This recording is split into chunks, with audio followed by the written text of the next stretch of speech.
Parfois, dans notre chemin spirituel, on cherche à nous libérer ou à détruire l'ego, parce qu'on le voit comme un empêchement à notre propre évolution.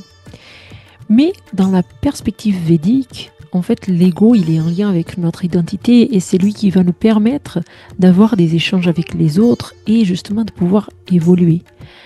Alors, dans cet épisode de podcast, je voudrais vous parler un petit peu de qu'est-ce que c'est cet ego selon l'approche védique et en fait, qu'est-ce qu'on peut faire réellement pour être en harmonie avec ce monde. Je vous souhaite une bonne écoute. Bienvenue sur le podcast Ayurnatur, le podcast d'Ayurveda et spiritualité. Je suis Rita Osterbeek, enseignante en Ayurveda, mais aussi une éternelle apprentie de la vie. Chaque semaine, je vous partage des réflexions et des clés qui peuvent vous apporter une autre lecture de la vie pour une approche plus intérieure, consciente, équilibrée et heureuse. Chaque épisode est une invitation à l'introspection qui vise à trouver l'équilibre de son corps, de son mental et de son âme. Je vous souhaite une bonne écoute. Alors, quand on commence un chemin spirituel et qu'on observe la présence de cet ego, parfois on a un petit peu honte parce qu'on se dit « Ah, en effet, je suis un peu trop égocentré, j'essaye de me mettre toujours dans le centre des attentions, etc. » Et ça peut nous amener à un extrême où on ne se met pas du tout en avant et on se cache quelque part. Et ça, par contre, on n'a pas souvent le sentiment que c'est également lui un mouvement de l'ego. C'est l'ego qui nous dit, en fait, cache-toi, ne te montre pas. Parce que sinon, tu vas être perçu par quelqu'un qui n'est pas humble. Ça ne marche pas de quelqu'un qui se présente comme ne pas étant humble. Ça marche quand c'est quelqu'un qui dit sur une autre personne. Mais si je me présente en tant que quelqu'un qui est très humble sur ses connaissances, ça ne marche pas. Donc, l'ego, c'est quelque chose qui est difficile à apprivoiser, à comprendre pour ensuite pouvoir être dans une sorte d'équilibre harmonieux entre le soi et le monde autour de nous. Dans la perspective védique, on va parler de ahamkara. Ahamkara, c'est la sensation de je. Donc c'est un petit peu différent de l'ego freudlien, dans le sens où la notion d'ahamkara, il vient vraiment dans une perspective où on comprend la création du monde, en fait, de l'univers. On part vraiment de cette idée de qu'avant, tout était un, et que ce un, il s'est déployé, il s'est divisé sur des multiples formes pour qu'il puisse avoir des échanges. Dans la division, dans cette création de l'univers, selon la philosophie Samkhya, qui fait partie de l'approche védique, il y a un moment donné dans la division où on arrive justement à cette notion de ahamkara. Ahamkara, c'est vraiment cette possibilité qu'on a d'avoir un jeu. C'est la sensation de jeu. Donc moi, je suis Rita. Vous qui êtes en train de m'écouter, vous êtes Isabelle, Karine, Edgar, etc. Chacun, il va avoir une individualité.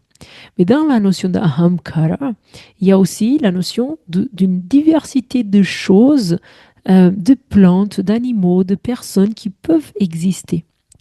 Donc la possibilité d'avoir une diversité, elle existe parce qu'il existe ahamkara. Et parce qu'il existe ahamkara et que j'ai une sensation d'être quelqu'un d'individuel, je peux échanger avec une autre personne ou un autre être qui a lui aussi cette sensation d'être individuel. Si on cherche à nous libérer de l'ego, ahamkara, si on cherche à détruire l'ego, on va finir par détruire ces échanges qui sont, dans l'approche védique, un petit peu la raison d'être de cette incarnation, de cet échange, de cette possibilité d'être dans le monde, sous cette forme-là, en tout cas. Donc, qu'est-ce que c'est cette idée de détruire l'ego dans la spiritualité? C'est une métaphore. Il ne s'agit pas de le détruire, parce que si l'ego il est à sa bonne place, si tout est juste, si tout est équilibré, l'ego il ne se voit pas. Par contre, quand il est exacerbé, on va voir que la personne elle est égocentrique et ça se perçoit. Ça se perçoit intellectuellement, ça se perçoit aussi par le ressenti. Quand la personne elle est dans une timidité extrême et qu'elle ne se met pas en avant du tout, c'est aussi l'ego qui le fait faire ça. Donc ça se voit aussi, ça ne se perçoit pas. Et ça se perçoit aussi. Donc, quand il y a un équilibre, quand il y a une harmonie entre le soi et son ego, donc une harmonie dans cette notion de ahamkara, tout est fluide. Donc, ça ne saute pas aux yeux une notion d'ego, d'égocentrisme ou son contraire. Donc maintenant, on va parler un petit peu des clés, des mouvements, des efforts qu'on a à faire pour être dans cet état d'équilibre. C'est l'objectif un petit peu de podcast, c'est toujours de vous donner des clés pour que vous puissiez voir ça concrètement. Donc, le premier mouvement, si on a cette notion, cette impression qu'on se met beaucoup en avant, c'est de faire un effort pour que tout ne soit pas sur moi. Tout ne soit pas un sujet sur mon identité. Et la personne qui est très égocentrée dans ce sens-là, elle ne s'aperçoit pas forcément. Donc, elle a besoin d'un avis extérieur, elle a besoin des amis, de la famille qui lui disent baisse un petit peu là, tu te prends un peu trop la graine. Voilà, tu te prends pour qui? Voilà, qu'est-ce qui se passe? Donc, la vie, elle va lui montrer des situations. Ça peut être, par exemple, un employé qui ne reste pas à sa place, qui veut prendre plus d'importance que ce qu'il a au sein de l'entreprise. Donc, il n'arrive pas à voir bien son rôle dans l'entreprise et du coup, son ego, il va le faire avoir des actions qui vont extrapoler et il va finir, par exemple, par être viré de ce poste, par exemple. C'est des choses qui peuvent se passer. Donc, la vie, elle va nous montrer cet égocentrisme de différentes façons jusqu'à ce que la personne puisse comprendre. Donc, le sujet de cet épisode, ce n'est pas pour que vous puissiez montrer à une autre personne, c'est que vous puissiez vous travailler déjà sur vous. Donc, la première question à que vous posez, c'est est-ce que j'ai cet ego qui est un petit peu trop élevé, un petit peu à me mettre tout le temps dans le centre des attentions? Comment vous pouvez repérer ça chez vous? Par exemple, quelqu'un va vous raconter un épisode de sa vie. Il a acheté, par exemple, votre ami a acheté une maison qui a tant de chambres, qui est exposée comme si au soleil, qui est dans tel quartier, etc. Et vous écoutez l'histoire et soit vous le dites à vos hôtes, soit déjà vous êtes en train de réfléchir dans votre tête, ah oui, c'est ça qu'il me fallait. Ah non, si c'était moi, j'aurais préféré comme si. Ah, mais moi, c'est exactement les 3 chambres qu'il me fallait. Dans ce quartier, c'est parfait. Oh, moi, j'aurais fait comme si, j'aurais fait comme ça. Donc, la personne qui a un ego exacerbé, tout est sur elle. Donc, elle n'est pas capable d'être juste dans une simple écoute d'un ami, d'un enfant, de ses parents, de son employeur, parce que tout est par rapport à elle. Donc, essayez d'observer quand vous avez des échanges avec quelqu'un, si vous ramenez tout à vous-même. Si c'est le cas, peut-être que l'ego, il est un peu trop là-haut. Et qu'il faudrait que vous fassiez justement ce premier mouvement, cet effort de être à l'écoute pour être à l'écoute. C'est un effort qu'il faut mettre. Un effort qu'il faut mettre au début et après, ça rentre, l'énergie, elle rentre à sa bonne place, l'ego, il reste à sa bonne place et vous apprenez un petit peu ce cycle et vous êtes dans une meilleure échange avec l'autre parce que l'écoute, elle est importante dans l'échange avec l'autre. Donc, c'est vraiment ce travail de se poser et d'essayer d'être en lien avec lui, cette personne avec qui on est en train d'échanger, et que tout ne soit pas sur moi. Ça, c'est le premier mouvement. Notre mental, il ne s'aperçoit pas, mais c'est quelque part naturel et ça fait partie d'Ahamkara, de cette notion, que tout soit sur ça, soi. Et c'est quelque part naturel, mais si c'est exacerbé, on a besoin de faire un petit effort pour équilibrer cela, tout simplement. C'est le mouvement qui se passe à l'adolescence, en fait. Un enfant, pour lui, il est le centre des attentions. Il est le centre du monde. Donc, quand, par exemple, les parents ils se disputent, et il va penser que c'est en lien avec lui, parce qu'un enfant, il est égocentré. Quand il y a le mouvement de l'adolescence, on comprend que la vie n'est pas que ça. Et on comprend que, entre autres, tout n'est pas par rapport à soi. Mais il y a certaines personnes pour qui ce phénomène de l'adolescence, il ne se passe pas correctement. L'énergie, elle n'est pas posée, elle n'est pas établie au bon endroit. Et du coup, la personne, elle reste un adulte aussi égocentré. Donc, il y a peut-être ce petit effort à faire. Le deuxième mouvement, c'est un mouvement qui peut être contraire. Donc, il faut voir là où vous vous positionnez. Donc, parfois, on a une certaine tendance à s'effacer ou à ne pas faire, à ne pas répondre aux besoins de notre ego, justement. Parce qu'il faut comprendre que cet ego, il est naturel, il fait partie de qui nous sommes, c'est ce qui nous donne notre identité et il a des besoins. L'ego, il va avoir des besoins de repos, il va avoir des besoins sociaux, il va avoir des besoins d'échange, il va avoir des besoins de confort, de sécurité, de satisfaction, d'amour. En plus de tous les besoins physiologiques, bien entendu. Donc tout ça, ce sont des besoins aussi de l'ego. Et on a besoin de les écouter et de les satisfaire. Quand on ne satisfait pas les besoins de l'ego, euh, les besoins naturels de l'être, l'ego extrapolé, l'ego qui du coup va être dans un mauvais équilibre, il va quelque part vous salir. Vous allez quelque part avoir des comportements, des attitudes qui ne sont pas correctes. Euh, Par exemple, si vous ne faites pas quelque chose, par exemple, vous ne vous permettez pas de vous amuser, vous travaillez beaucoup et vous ne vous permettez pas de voyager autant que vous voulez. Cette envie de voyager, c'est une envie de l'ego, mais vous choisissez de ne pas la satisfaire pour X raisons, parce que vous avez peut-être des traumas, des choses, des croyances limitantes.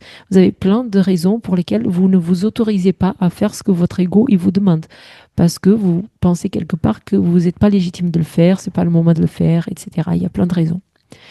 Le fait de ne pas satisfaire ces besoins de l'ego qui sont légitimes, bien sûr qu'il y a des demandes de l'ego qui ne sont pas légitimes parce que l'ego est déjà pas à sa juste place, mais quand l'ego il est à sa juste place, il a des demandes à satisfaire et quand on ne les satisfait pas, ça va se manifester sur quelque chose qui est nocif pour le soi. C'est-à-dire que par exemple cette personne qui travaille beaucoup, qui travaille trop par rapport à ce qu'elle aimerait et qui ne s'autorise pas par exemple à voyager autant qu'il aimerait, quand elle va voir son collègue que lui s'autorise à voyager, il va le critiquer. Il va le critiquer d'un point de vue juste critique non constructif. Ça va le critiquer pour le rabaisser, pour se sentir un petit peu mieux, pour se sentir un petit peu soulagé. Parce que lui, cette personne, comme elle ne répond pas aux besoins de son ego, elle est elle est sous pression, elle est malheureuse. Et du coup, quand son collègue, lui, il va partir en voyage, il va avoir un autre type d'équilibre parce qu'il a choisi d'avoir un autre type d'équilibre, cette personne, elle va dire, lui, il travaille pas bien. Lui, il s'en fiche du travail. Il prend des vacances alors que nous, on est ici, on doit rendre les dossiers, on doit faire ci, on doit faire ça. Et ça se transforme dans une sorte de jalousie. Et le point de départ, c'est tout simplement parce que le besoin de l'ego, qui était lui légitime, n'a pas été satisfait. Et donc, cette satisfaction, elle va essayer de se démontrer d'une autre façon, qui va être une façon un peu tordue, qui va quelque part salir cette personne. Parce que du coup, elle va devenir jalouse, elle peut devenir aigrie. Et ça ne lui rajoute rien de critiquer son collègue. Que lui, peut-être qu'il travaille très bien, en fait. Peut-être qu'il travaille pas bien, peut-être qu'il travaille bien, mais par rapport au soi, par rapport à l'ego, quand il est satisfait, on ne regarde même pas ce que l'autre y fait. Parce que ce qui est important, c'est le soi. Euh, donc, quand cette satisfaction de l'ego, elle n'est pas là, elle va se manifester d'une façon qui est néfaste, encore une fois, pour le soi dans un premier temps. Et on n'a pas la conscience, tout ça c'est inconscient. Une autre chose qui se passe dans ce mouvement de ne pas se respecter, ne pas respecter les besoins de son ego, c'est quand par exemple on a une tendance à s'effacer. Euh, c'est souvent avec des personnes qui ont déjà ce mécanisme de s'effacer. Ils vont se mettre avec des personnes qui sont plus expansives, qui sont plus solaires. Euh, et la personne qui est plus timide, qui est plus réservée et qui s'autorise moins à échanger et à dire ce qu'elle a besoin, et elle a cette notion de que quand on lui a demandé, quand on lui demande par exemple qu'est-ce que tu veux manger pour manger, ah, tu veux ça ou tu veux ça, la personne va toujours dire, pour moi c'est pareil. Et est-ce que tu veux voyager à tel endroit ou tel endroit? Ah, pour moi, c'est pareil. Ce que te fait plaisir à toi. Et en fait, il faut comprendre que ça, c'est ce non-choix, ce, cet effacement de soi, c'est aussi un mouvement de l'ego qui n'est pas à sa juste place. C'est-à-dire que l'ego de cette personne, il pense que s'il ose dire ce qu'il a envie, s'il ose dire ce qu'il en pense, il va, par exemple, euh, faire du mal à l'autre personne. Et il a l'impression que c'est plus poli, c'est mieux, il y a plus d'harmonie quand il s'efface, quand il ne dit pas ce qu'il a envie, quand il ne dit pas ce qu'il pense réellement. Parce que quelque part, si je dis ce que j'ai vraiment envie, peut-être que ça ne correspond pas à ce que l'autre il a envie et ça va être trop dur pour lui. Et pour moi, ça va être trop dur de supporter l'idée que ça va être dur pour lui. Donc c'est un mouvement de l'ego, en fait. C'est la personne qui est égocentrée, qui a euh, ce mouvement-là. Mais c'est égocentré, en fait, de penser que je ne peux pas dire ce que je veux faire, parce que sinon, tout le monde, il serait, la personne qui est en face de moi ou toutes les autres personnes, elles seraient tristes ou elles ne seraient pas d'accord. Si elles ne sont pas d'accord, elles vont le dire, en fait. On a besoin de cette communication, on a besoin que cette communication, elle soit rétablie. Donc, si le premier mouvement, c'est le mouvement de essayer d'être plus dans l'écoute et être plus là pour l'autre, quand justement notre ego, il est très présent dans le sens où il est exacerbé, où on se met trop dans le centre du monde, le deuxième mouvement, c'est le contraire. C'est de prendre sa juste place, être dans une communication juste. Et si on remarque bien, les deux types d'ego, ils vont se mettre ensemble. La personne qui a un ego, on va dire, plus en haut, elle va se mettre avec la personne qui a l'ego un peu plus en bas. Et les deux, ils vont chercher à se contrôler mutuellement à travers, un, les non-dits et l'autre en train de décider tout. Donc, pour que cet équilibre il soit établi, de un, il est important de chercher à ne pas être le centre des attentions, et de deux, être dans un élan de ne pas s'effacer complètement, de dire ce qu'on pense, de dire ce qu'on veut et de respecter les vœux de l'ego. Donc, j'espère que cet épisode de podcast, il vous a fait il a résonné pour vous. J'espère que quelque part, vous arrivez à vous situer dans une des situations. Il est possible qu'aussi, avec un certain groupe de personnes en soi, notre ego, il prenne un type de place et que dans notre contexte, on assume notre rôle et que du coup, notre ego, il assume un autre rôle aussi. Euh, donc, essayez d'observer sur vous quelle est cette tendance. Est-ce que vous avez tendance à être au centre? Est-ce que vous avez tendance à vous effacer? Et je serais ravie d'échanger avec vous pour que vous puissiez un petit peu partager quelles sont les astuces que vous avez mis en place pour équilibrer cela. Merci. On arrive à la fin de notre épisode et je vous remercie pour votre écoute. Si cela vous a plu, je vous invite à le partager avec vos proches qui en ont besoin. Si vous voulez échanger avec moi sur le sujet, ça se passe sur Instagram. Vous cherchez le post en lien avec cet épisode et vous commentez. Je répondrai à votre commentaire et on prolonge comme ça la discussion en créant un cercle vertueux. Je vous dis à la semaine prochaine.